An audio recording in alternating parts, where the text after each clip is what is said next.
Farhan, not his real name, was taken to private hospital by his parents to seek treatment for an infection on his right leg.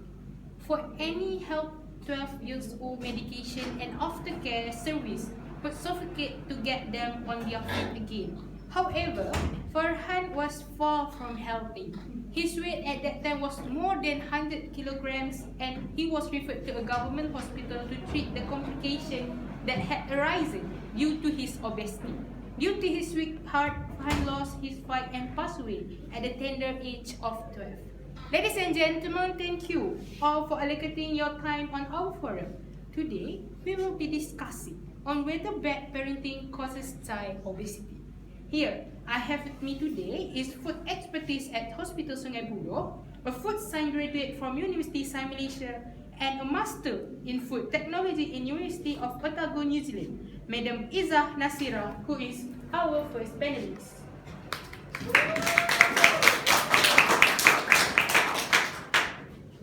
Next, wife to Datuk Sri Paduka Ashraf Sinclair, who is also a part of the Puspanita, Datin Sri Paduka Irina Dini, who is the second panelist.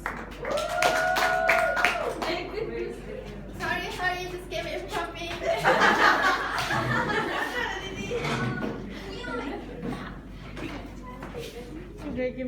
Moving on to our third panelist. She is a postgraduate from University of Edinburgh and had gotten her PhD at University of East London, Dr. Nur Fatina Adia.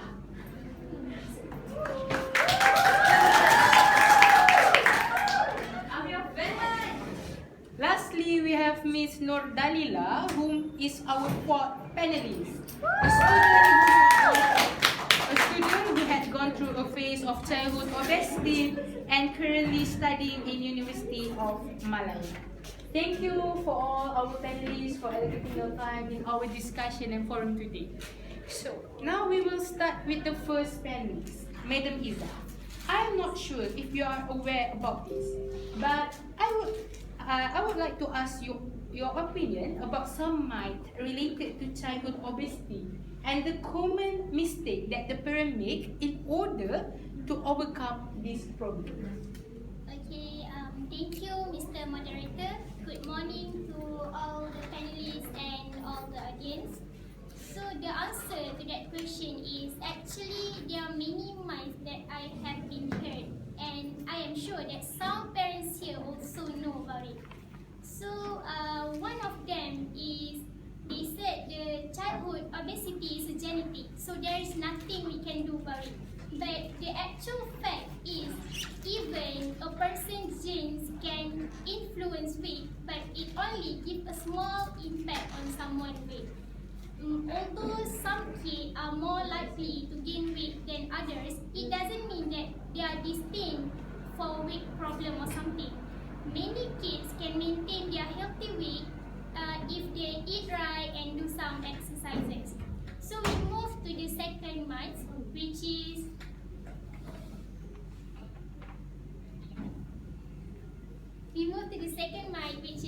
child who are obese should be put on diet.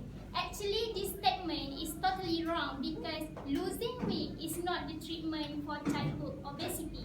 But the right thing that the parents should do is they should help their child to stop them or slow or stop them from gaining weight.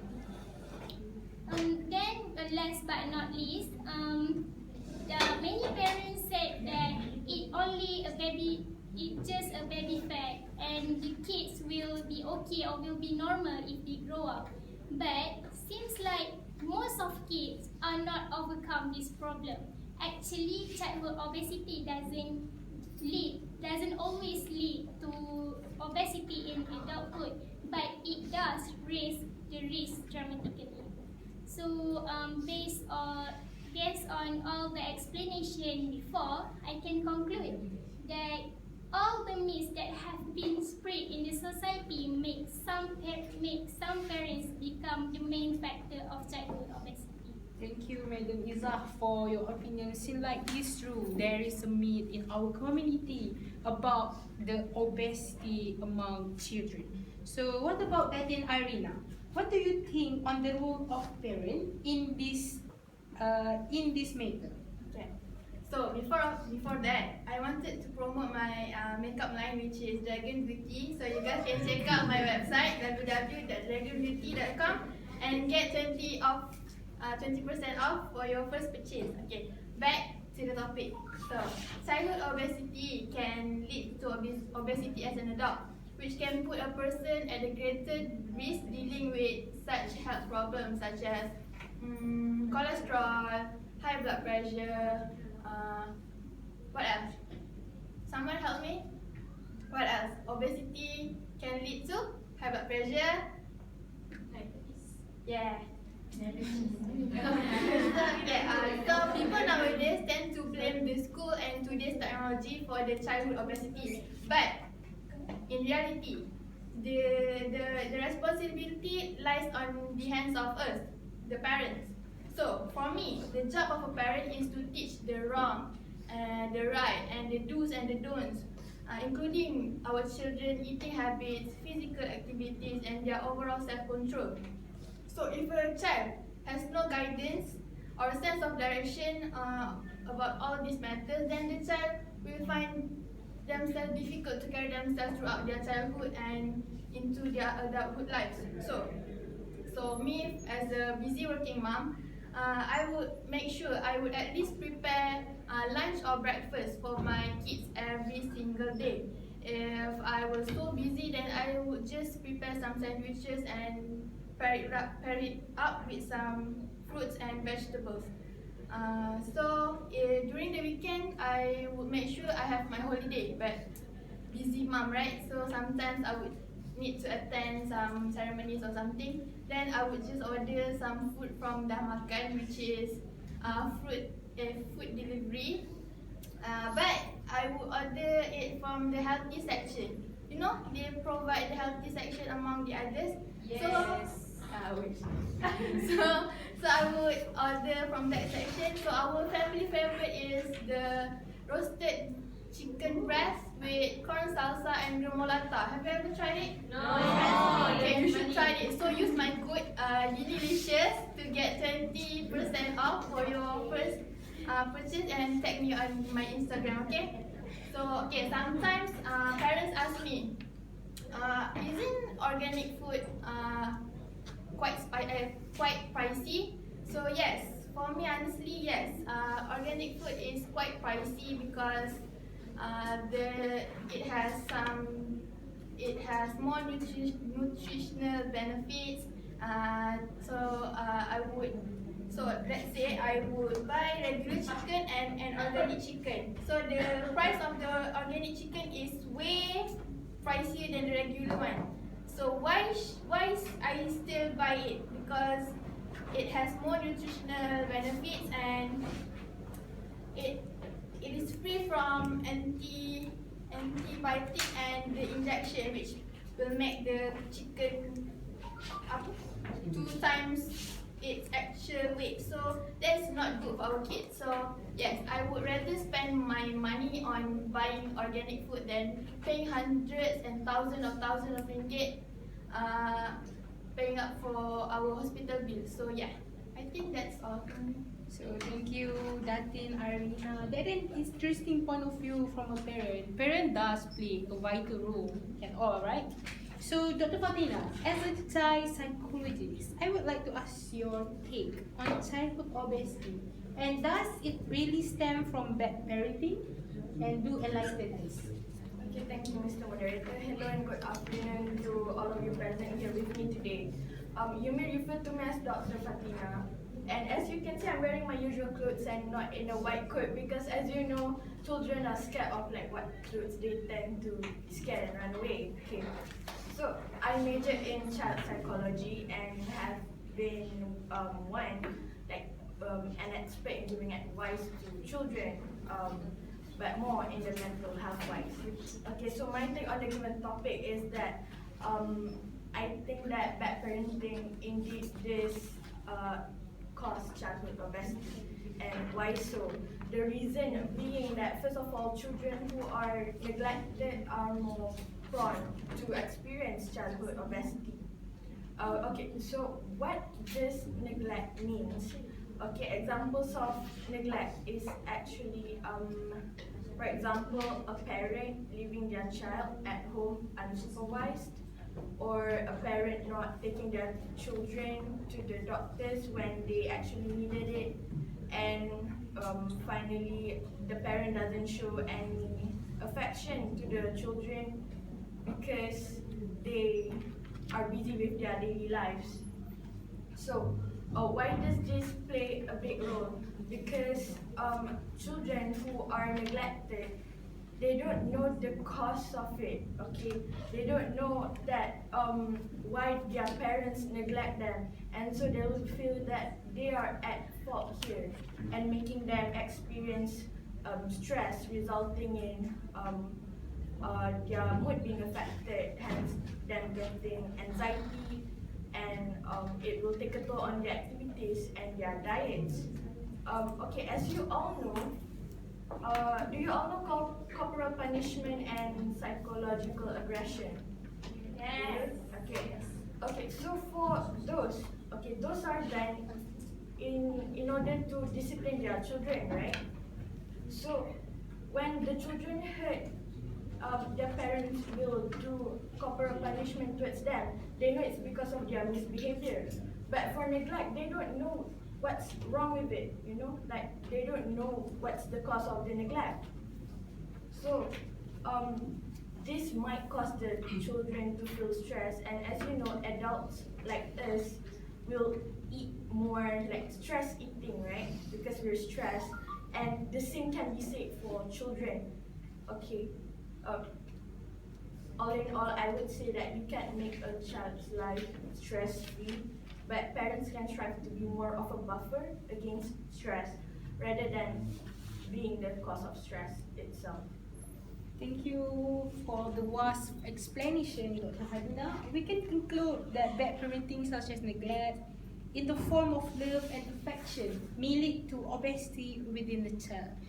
Dr. Hadina, as I was informed before, you are preparing something to our talk show today, right? Yes, indeed. I am actually going to make a phone call to Puan Zalma. If you don't know, she's the health science head profession of the food sector in Ministry of Health. That's such a long title. Okay. So I'm going to make a call to her. Wait, I'll dial her number.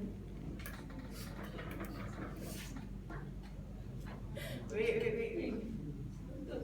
Okay, wait, I'm going to put it on speaker. Okay, good afternoon, Puan Zalma. I am Dr. Fatina from My Doctor's Talk Show. Good afternoon, Dr. Fatina, all the panelists and the audience of My Doctors. Okay, Puan Zalma, can you tell us how serious is the issue of childhood obesity? Sure, Miss. According to the World Health Organization, the prevalence of childhood obesity has increased at an alarming rate globally in 2016. The number of overweight children under the age of 5 was estimated to be over 41 million.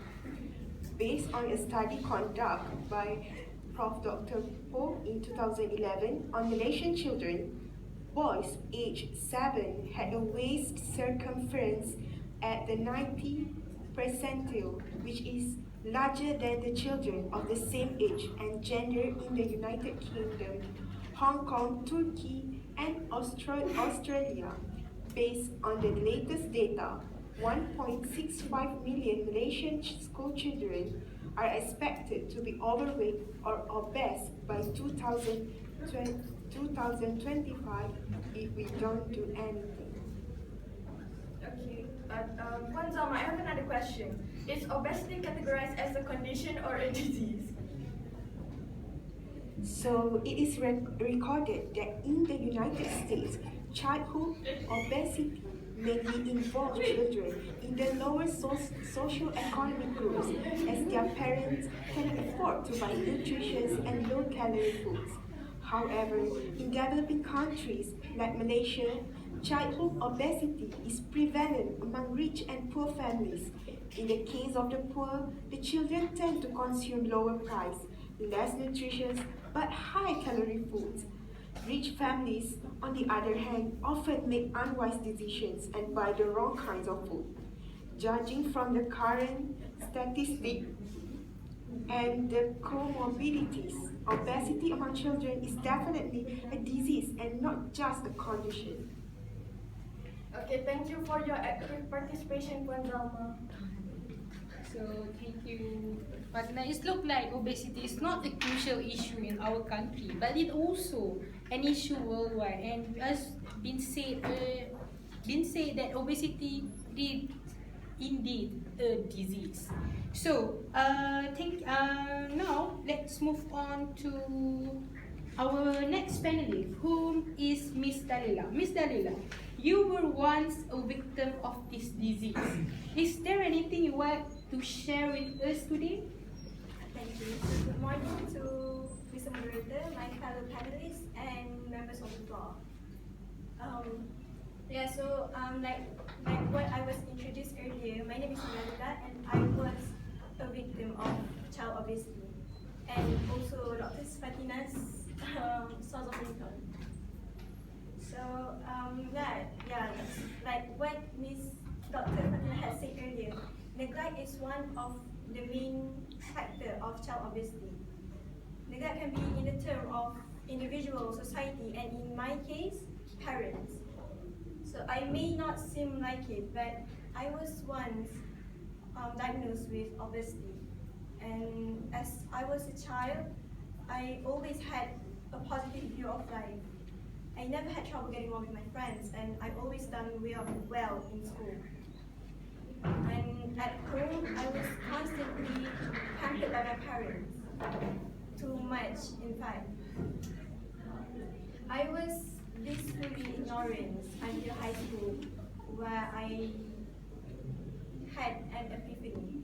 It was a normal day, hanging out with my friends, when my best friend made an offhanded comment about my weight and size, and that made me realize a few things about myself. All this while being pampered by my parents, I thought this is their sign of love. It is though, but it also has its downfall. Since then on, I start to reevaluate my life choices, and little by little, I lose weight.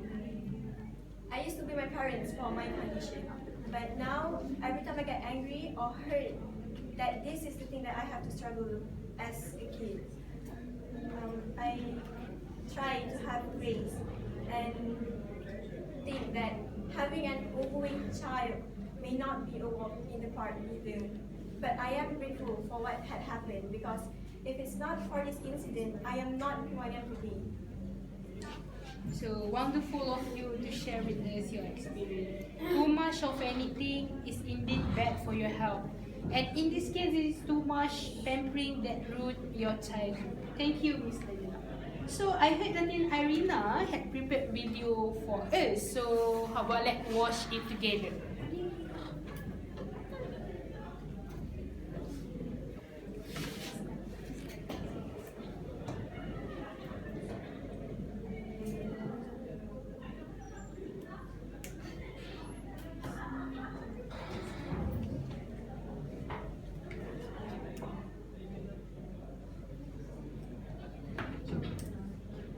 Hey, what's up guys? So today I'm going to show you on how I prepare breakfast for my kids. So this is all I need. Take a bowl. So I'm using canned tuna. So take it using fork.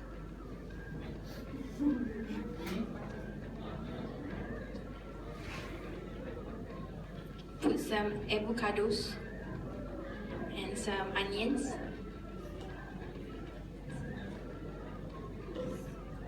And squeeze some lemon juice and a pinch of salt and pepper to make it taste better, and even parsley if you have. So mash it together and put it on 2 pieces of wholemeal bread.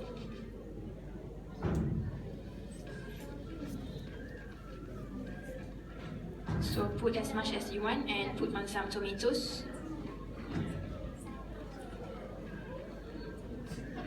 Put on some raw spinach to make it crunchier.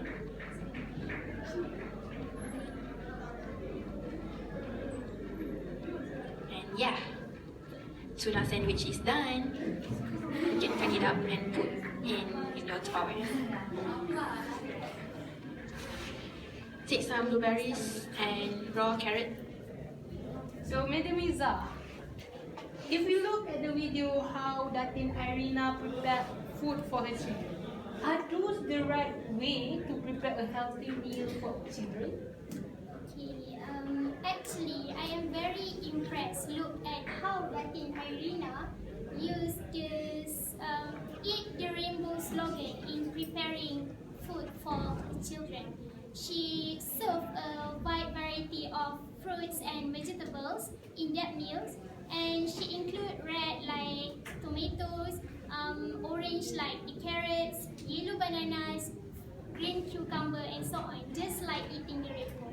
And her routine in making breakfast as a priority to her children is a very good thing. It's because the children who eat breakfast are less likely to gain weight than the kids who skip the breakfast of the day. Then she also used a regular size portion. I'm sure it is to keep calories in check. Then I would like to say that Datin Irina's meal is the one example of healthy food to all parents out there. I'm sorry, Mr. Moderator, but I have a question to Dr. Fatina. May I ask her? Yes, sure. Okay. So, Dr. Fatina, as a child psychologist, do you agree that the colors of the meal will attract the kid to eat? Okay, so thank you, Madam Liza.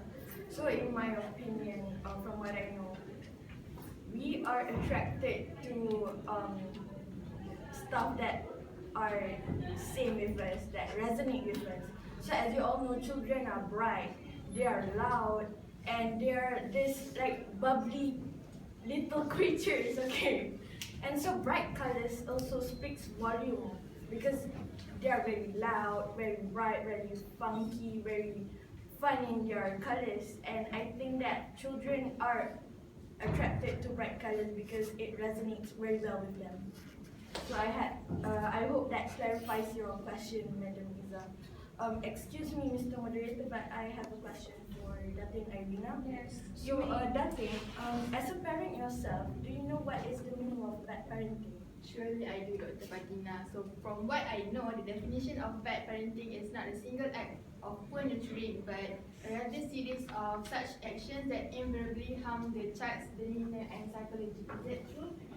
Yes, that is correct, Datin Irina. And a parent may feel guilty and will try to reconcile, but it often yields to poor results. Have you ever witnessed anyone inflicting such actions upon your child? Yeah, so I have a story which is one time when I was dining at McDonald's, local McDonald's, then when I wanted to refill my drink, I heard some sound coming from this one boy, which is I think 5 years old boy. He's quite chubby and quite plump for a 5-year-old kid, but he came with his mother. So her mother, the story is that he is throwing some tantrum because he wanted to order some extra fries, but her mother was refusing. At first, yes, her mother pulled her ground out, but then after the tantrum become wilder, the kid laying on the floor and screaming, "I want more fries! I want more fries!" And finally, the mother came into the request. So I think this is one of the examples that it is a bad parenting because yes, you just give whatever the child wants just because he wants for it. Yes, the child will stop crying, but what about his health? If this continues, then he will become fatter and fatter just because her parents like yes, just give him, then he will stop crying.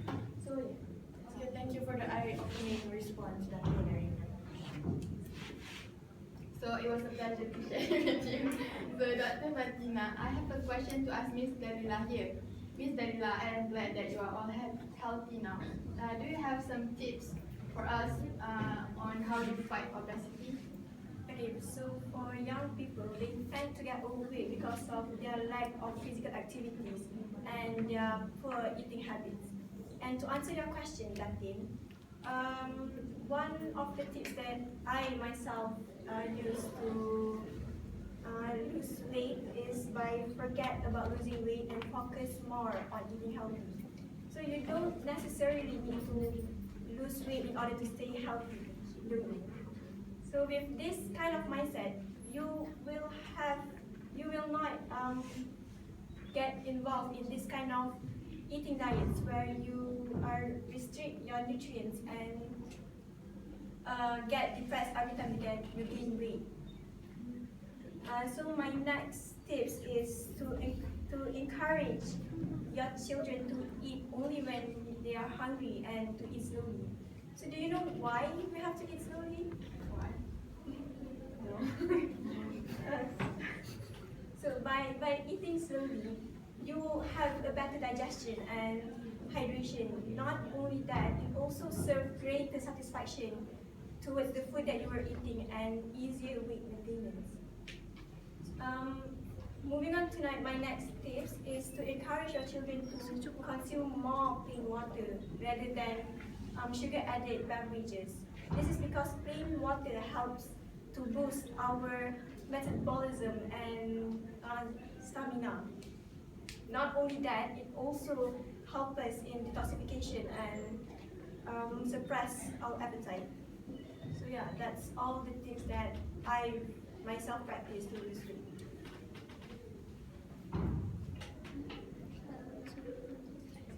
So this is the food that I ate before when I was overweight. And this is the food that I ate to lose.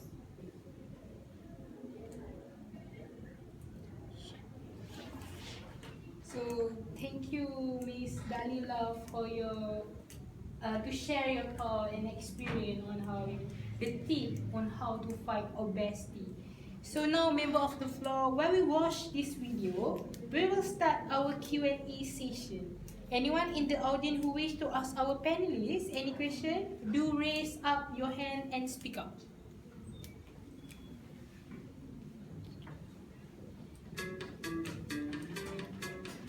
Maybe anyone who want to ask any question? Yes, please. My name is Nazila and I want to ask you Datin Alina. Back in the previous video, when you did the breakfast, right? You are using tuna in a can. We all know that tuna in a can use preservatives that to make it last longer. Is it healthier for child to eat No, I preservatives? don't use it always. Like for the video, like that's all I have in my my kitchen. But I didn't show the full video. Like I have two menu actually. So I think the second one is healthier. Yeah, sorry. Next question. Yes. I want to ask that so as you are a dating, so maybe you could say that you are maintaining your child because you have the income. What? So the money, you have the money. So my question is, the parents they have a low income. How can they provide such a healthy food that you provide to your children? Like I said, there's a difference between regular vegetables and organic vegetables. But I didn't say that the regular one is not, it is bad at all. I said the organic one is much healthier. So you can just buy the regular food. Like it doesn't mean like it has no nutritional at all. So you think that. Okay, thank you. Anything? Maybe last question from the audience, or if we do not have any question for the member of the floor. Sorry. Oh, okay. Sorry. Okay, my name is Sanika. I want to ask the fourth panelist.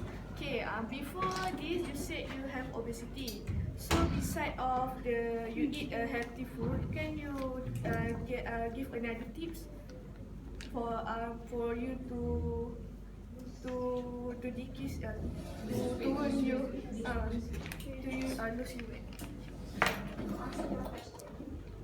You need to have a regular exercise. So, like what I know, children need at least an hour of moderate physical activities most days of the week. So yeah, it's for them to get a healthy heart, arteries, and lungs. Yeah. The answer is do get the physical activities and you will lose your weight. Okay, as simple as that. So I think that is our last question from the member of the floor. Thank you all for participating today. So let's